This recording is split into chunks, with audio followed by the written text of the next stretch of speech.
Hi, welcome back to the channel. I'm Michelle, and today I want to talk about accountability in homeschooling. So what do I mean about accountability? I'm talking about your responsibility in homeschooling, and there are three main areas I want to talk about today. So the first one is accountability in homeschooling in general, accountability in curriculum, and accountability in social media. So I think with homeschooling, one of the benefits is it gives you the ability to kind of schedule and do things at your own pace. But one of the negative aspects is there's not a lot of accountability, especially in the state I live in. There's no, portfolios, there's absolutely no requirements, which to me I think is a scary thought because you literally could be teaching your child anything or nothing. And there's no one to make sure that you're actually teaching your child. But past that, I think as a parent, it's very easy to struggle with that responsibility as well. Now, there are things that come up, of course, sickness, life changes, all these things will disrupt your homeschool, and you can't control those items. But there are a lot of things you can control within your homeschool. And I think one of the big things for me is planning ahead. I have multiple responsibilities. Not only am I a mom of three, not only am I homeschooling, I run a co-op, and I'm a director at our church for Christian education. So I have a lot of responsibilities. And for me, in order to get all those things done, which they're all important to me and are a priority to me, I need to have some kind of structure and planning. And I think in the homeschooling community, sometimes structure is seen as too rigid or too public school, which I find disappointing because I think there are great things about public school and there are not great things about public school. I think there are great things about homeschooling and not great things about homeschooling. And one of the things is the accountability when it comes to homeschooling. It's very easy to push something off because you're having an off day. And I'm not saying there's anything wrong with that, but when these pushing of lessons repeatedly happens, or you're missing lessons or part of what you're learning about because you don't have the resources, because you didn't take that time to plan ahead, I think that does come back on you. And again, this can happen every now and then, totally get it. But if you're constantly missing key components of your curriculum or whatever you're using because you're not prepared, that is on you. And I think as homeschoolers, we need to talk about the responsibility that we have. We are our children's main provider of their education. Even if we're not directly educating them, we're choosing resources, which we'll get into my number two. We're choosing resources for our children. But accountability, I think, is important because it's so easy to push something off, or you're just tired, and honestly to get a little lazy sometimes with the things, not being prepared when Monday morning comes around. And I get life happens. I totally get it. I'm in the midst of life happening. But doing the most you can with the time you have to prepare, I think is so beneficial. It takes that burden and stress off you, but also realizing that it's important to take the time to plan. I know people are like, oh, lesson planning, that's too public school for me. But here's the thing. You can't expect to pick up a curriculum, a subject, open the page, and teach it without knowing any information about that subject. For example, science. I know basic science. I did elementary school, high school, I did science in college. But that doesn't make me equipped to teach it. I feel like a lot of homeschoolers are always looking for the pretty curriculum or the easy open and go curriculum. And sometimes that doesn't exist. No matter what you pick, you're going to have to put a certain amount of effort into it to educate not only yourself, but your child. Sometimes that learning is done alongside your child. That happens very often in our homeschool where we're learning something new for the first time, and that's completely fine. But homeschooling is going to take some work. I feel like we're often portrayed that it's, if it's work or if it's a hard or if there's any pushback, then something's not right. I don't agree. I think a lot of it can come down to how we view it, what we're willing to put into it. I was watching a curriculum review earlier, and the person was talking about how, when you're looking at curriculum, one of the things you should think about is, do I have the time to do this? And I think that's a very good tip or point, however you want to put it, is not all curriculums will fit. If you're looking at something that's too intensive for you, or the time management, don't delude yourself that you're suddenly going to become a whole different person and make time for it. If it's not going to fit you, no matter how great it is, or how many people tell you it's perfect, or how pretty it is, it's not going to fit. If it's not going to fit, you have a responsibility to your child. And I take this responsibility very seriously for their education.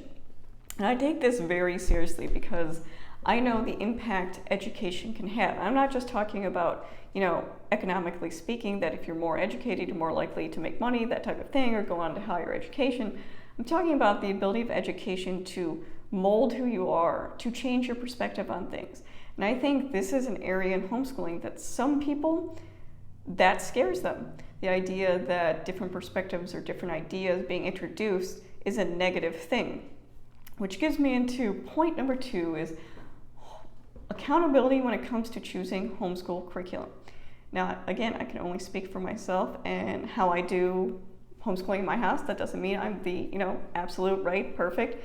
But this is my idea, my perspective. That you as the educator are probably not experienced in a lot of the topics or fields you're going to be covering. So it's very important that you pick quality resources you're pulling for.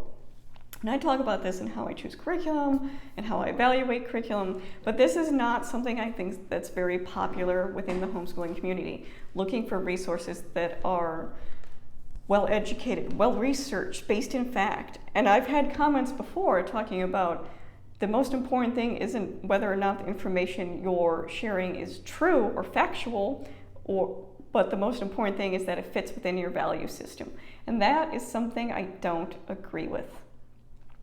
I don't think you should be twisting factual things to fit your own personal beliefs. And that is my opinion. And I have a feeling it probably won't be a popular opinion, especially when you look at a lot of the homeschooling communities out there. But I wanted to read something that I think sums up kind of my idea of why I approach homeschooling from an academic perspective.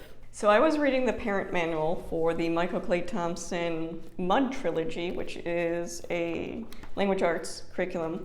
And in the parent manual, it talks about why it's important to have academically researched curriculum. So I'm going to read a section out of this. An element that I thought was important for academic preparation was the academic thinking process itself. Students grow up in an amplified society of loud, emotional, self-assertive opinion. Everyone feels free to announce a confident opinion, even when that opinion has no basis in information, in fact, or in evidence. People aggressively insist that ridiculous statements are true to me. In the academic world, logic does not work that way. There is little interest in what your unsupported opinion might be. You might have a right to speak your mind, but your mind can be wrong and can be shown to be wrong when the facts contradict it. Being free to say something does not make it true. Opinions that are contradicted by facts or that are formed in the absence of knowledge of the facts do not have the same status as conclusions that enjoy a foundation in information. In the academic world, when the facts show otherwise, you change your mind, and having an attitude is not the equal of having an education. I think that sums it up perfectly for my approach to homeschooling.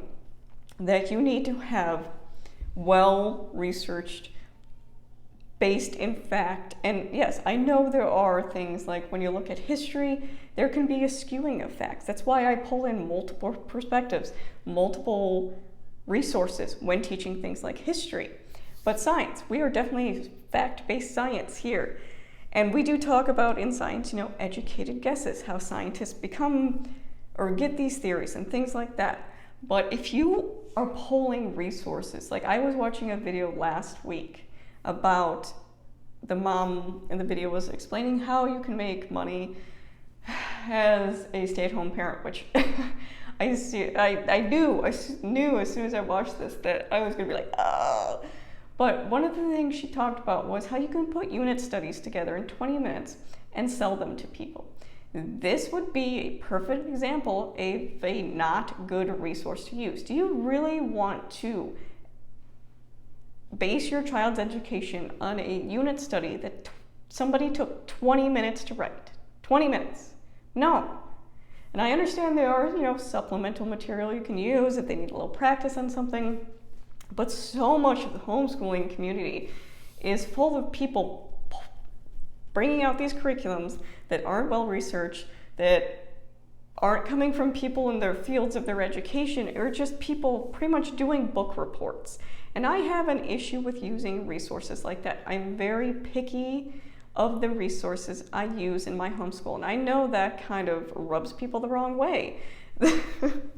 That you are free to do what you want in your homeschool.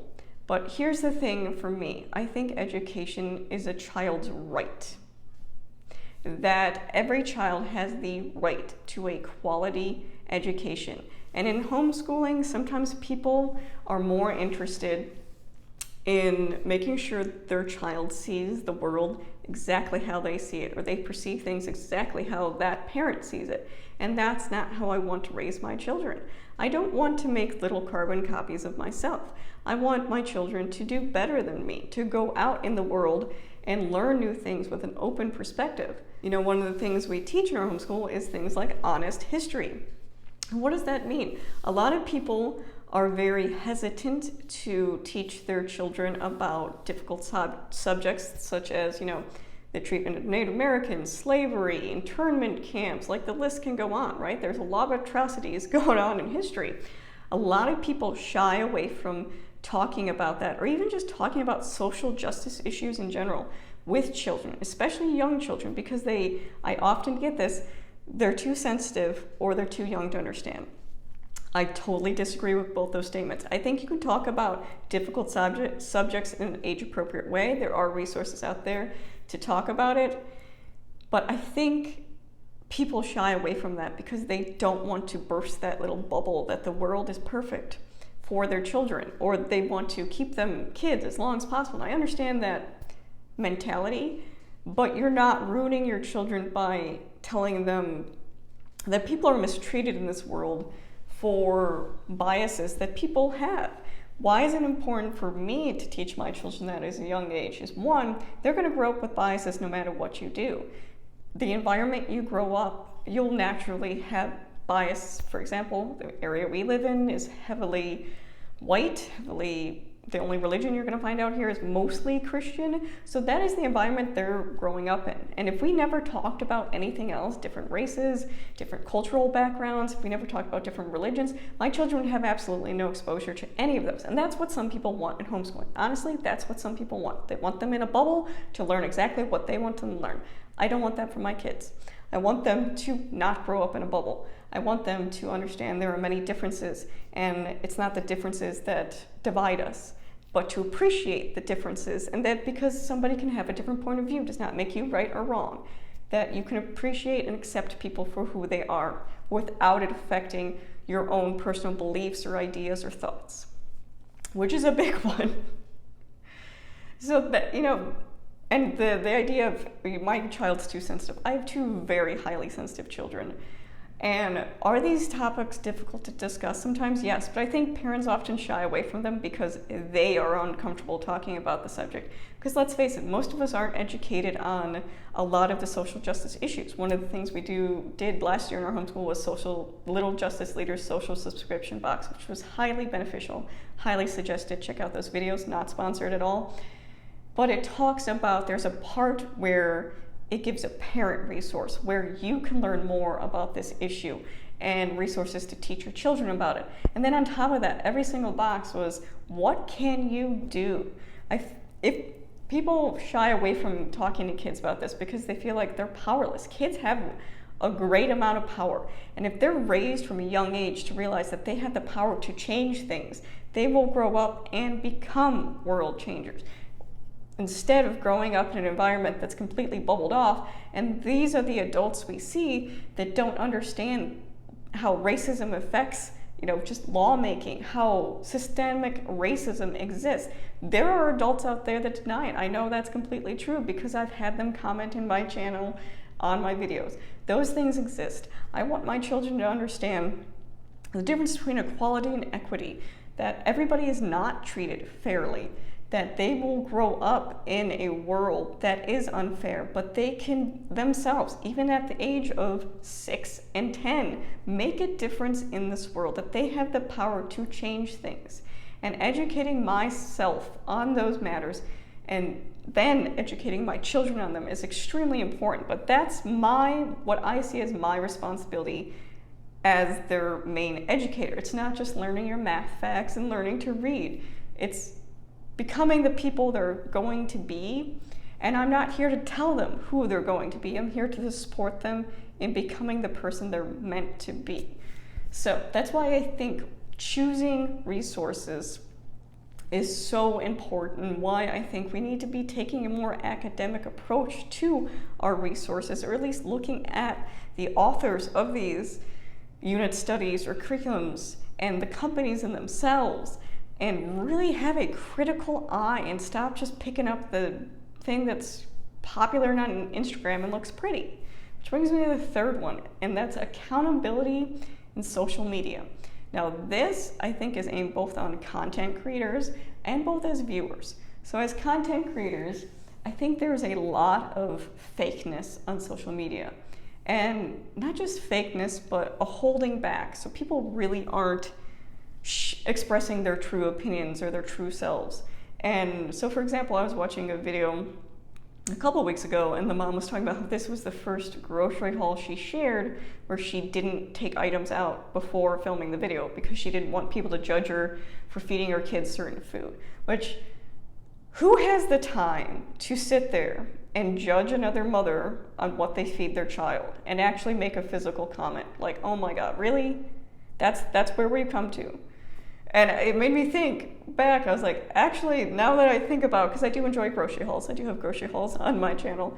I don't often see any type of liquor in the grocery hauls. Like, you know, if in my Aldi hauls, you'll see a bottle of wine, which, by the way, it's super cheap at Aldi. At Costco, we get the giant, jugs. I can't be the only person out there that drinks some type of alcoholic beverage on YouTube. But it's things like that, where you take out little pieces or you position the camera in a certain way to capture what you want instead of what's real. Here's the thing. We don't need fake. We need real. We need real people on here talking about real issues, real thoughts, real opinions.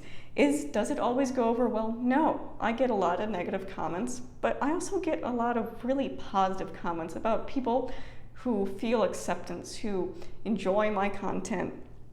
So do I have to sift through some of the negativity? Absolutely. But if it helps just one person feel more connected, more accepted, or like they're being seen, then it's totally worth it. And I feel like so many content creators are curating their content, and I get it, some of it's, to money, because for some people this is a job, this is not a job for me. If you're new here, all of my profits on this channel 100% go to charitable organizations that I ask for you as the viewer for your suggestions, because the whole reason of this channel is you. The whole reason this channel was created was to be a resource for people, to be helpful, or to just gain acceptance. So if you're a content creator, I want you to really think about the stuff you're putting out. And as a viewer, here's the thing, you drive what most people put out. I'm not big into analytics on YouTube, or, I could care less what any of that information means. But things like, if you're constantly putting out curriculum reviews after curriculum reviews, now are curriculum reviews helpful? Yes, it's good to see inside. I really only value your opinion if you've used the curriculum. I don't really like the first glance ones. But if you're constantly pushing products, whether paid or not, that's going to have an impact on people. And as a viewer, if you're finding something or watching a video that's making you feel bad about yourself, for example, watching, like during curriculum season, I love watching curriculum videos, but it's also very difficult for me to constantly be seeing video after video after video of all this great curriculum, all the shiny new things. And we're a one-income family. I know we can't buy all those things, and I have to prioritize that. But it can make me feel a little bad watching that repetitive curriculum. So sometimes I have to step back from it. There are times I've unfollowed channels, not because I dislike the channel or what they were talking about, but I'm a person that constantly can't see things over and over again without it affecting me. I think talking about your impact as an influencer is really important because you are influencing people. And keeping in mind that there are some people out there that are vulnerable watching your channel, that are struggling, especially when you're talking about homeschooling, that are struggling with something not going right in homeschooling, and then you come on here with this shiny curriculum, that will influence them. And I'm not saying you can't review products or anything like that, but just be mindful of your audience and the people watching this. And I know a lot of people will be, well, that's consumer responsibility. If they don't want to watch it, they don't have to. You're right. But there's so much trendiness on social media, whether it be, Facebook, YouTube, Instagram, whatever it is. There's so much of people talking about the same things and having the same ideas, that it's an echo chamber. I don't want it to be an echo chamber. I want it to be a place of varying ideas, perspectives, viewpoints. That's where we're going to learn. That's what we're going to gain from each other, not just by hearing exactly what we want to hear. So I really feel like there needs to be a call. Honestly, I feel like if YouTube wasn't monetized, you probably would get a lot less of this fakeness. But it is, and I'm just saying, as a content creator, to really think about what you're putting out there. You as a creator and you as a viewer. So you as a creator have a responsibility to those people to make sure you're not just on here for fake reasons. And if you're a viewer, if you find somebody fake or someone is making you feel less than good about yourself, then stop watching them. Even if it's my channel, if watching my channel makes you feel bad about yourself or the curriculum makes you feel bad about yourself, stop watching. There's no reason to continue watching if you are not gaining something from watching this. And I think that's the point. People are watching these videos for a connection, to not feel alone in whatever they're going through, not to be sold something. I don't want to be sold something on that. That's one of the reasons I don't do sponsorships or affiliate links or any of that, because I'm not wasting my time or your time to sell you something. That's not what you're here for. I'm not going to show you this magical product that's going to solve all your problems, because it doesn't exist. But I am here to tell you that you are seeing your points are valid. Let's have a conversation, because that is what makes it real. So those are the 3 areas in accountability that I think need to be discussed more. Accountability when it comes to homeschooling, that you are responsible for your child's education, and that means putting effort and work towards it. Is it always fun? No, but it's your responsibility, and one that you chose to take on when you chose this homeschooling journey. Making sure you're choosing resources that are quality resources, because education is a right for every child, a quality education. And 3, for content creators out there, making sure you're being aware of what you're putting out there and how it's coming off, and talking about real things. I know it can be scary to get on this platform and talk about real things, especially when it's not the majority held opinion on things. But it's so worth it to people to hear different perspectives and different ideas, and for those people who are searching for that connection. And as viewers, you are the driving force on what people make and what channels grow. You are the reason behind these. So if they're not life-giving to you, then don't watch them. So those are my thoughts and opinions. I'd love to hear you guys down below if you have them. And if you have any questions, leave them in the comments below. Thank you for watching.